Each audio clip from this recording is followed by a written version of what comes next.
Chapter 19. Adam ran over to the tub and stared down at the clear water. The whispers were gone, and all he heard was the hum of what he thought was the heating system. His heart hammered.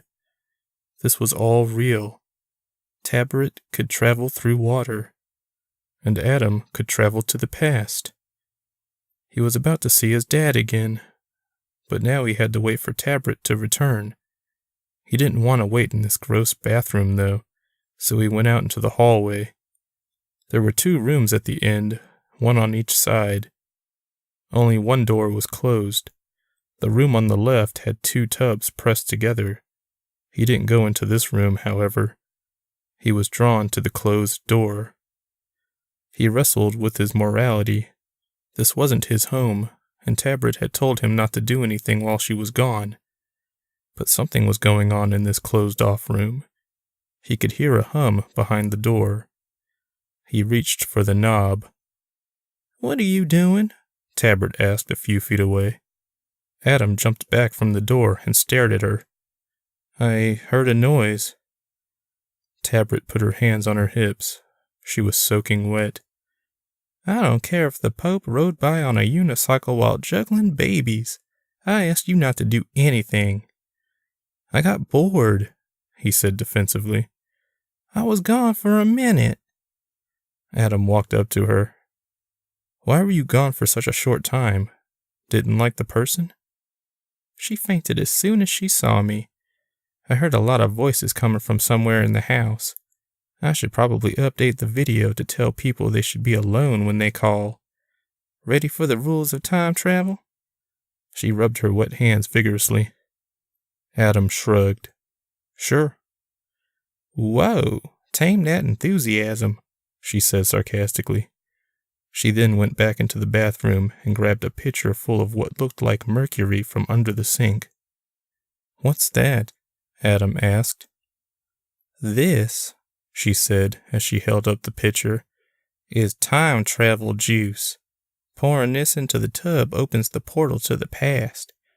Now listen up, because this is the important stuff. Don't get lost in the past. It can be seductive. Next, don't worry about recreating important things you did and said in the past.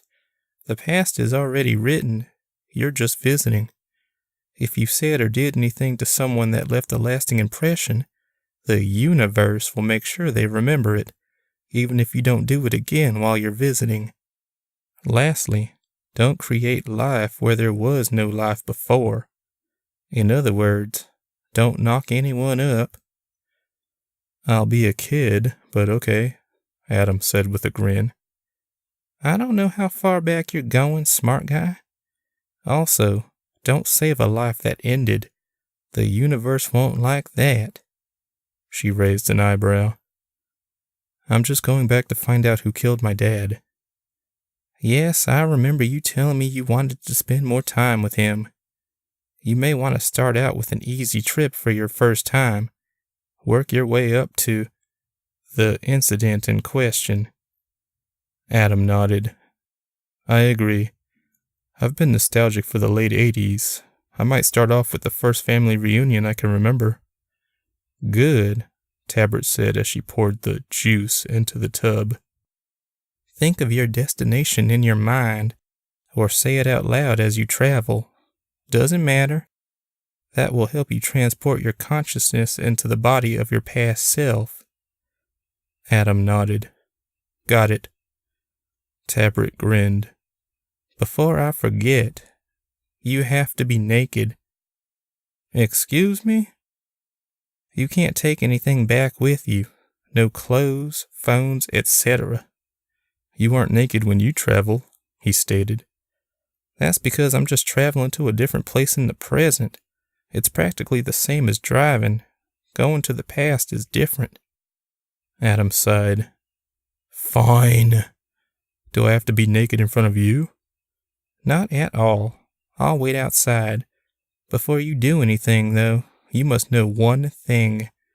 Do not look at anything as you travel." "Why can't I look?"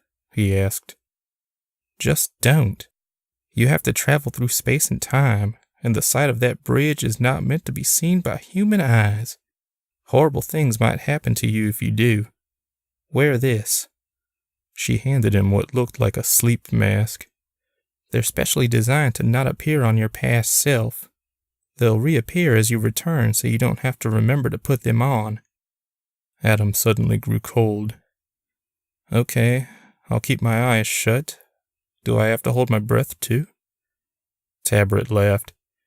"No, you can breathe normally. You'll only be in the bridge for a few silent seconds. You'll know when you reach the other side. When you're ready to come back, just say, 'Meller, I want to come back.' Those words together will tell your mind to return to the present." Adam nodded and made to take off his shirt. Tabret got the hint and went outside. She closed the door, and Adam got fully undressed. He then stood over the tub, looking down at the mercury-looking water. Tabret hadn't poured that much from the pitcher, but much like dish detergent, a little went a long way. He carefully dipped his right foot into the tub and was pleased to feel it was warm. He sat down in the strange water, crossed his arms over his chest, held his breath, and then submerged himself the same way Tabret had. It was like falling asleep. He didn't remember the exact moment he traveled through time.